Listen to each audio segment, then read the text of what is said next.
If you want to change language on a Nothing Phone 4a and 4a Pro, first we need to go to Settings. Over here in Settings, we should be able to scroll down, and then you want to go to System. Here in System Settings, we can proceed to Language and Region. Then we should be able to go to System Languages, and then we can tap on Add a Language. Now from this list, we can choose the language that we want to use on our phone. You can also use the search option here in the upper right corner. And in my case, I'm just going to choose English, and then also we have different regions that we can choose.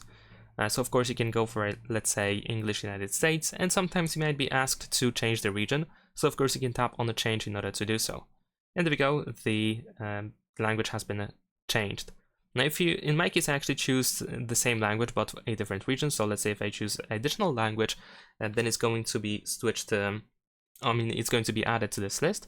And then the first language on this list is, of course, the language that's going to be used on the phone. So you can, of course, drag by these two lines in order to include to set the language as the main one. If you tap on these three dots in the upper right corner, then you should be able to tap on Remove, select language that you no longer need to use, and then you can use the trash icon in the upper right corner. So the region, of course, in my case has been changed. As you can see here, the region is updated to United States, and that is because I switched to just the region for English, as I had English selected before. But if you choose just any new language, then in that case it's just added to the list. So that's pretty much it. Leave a like and subscribe.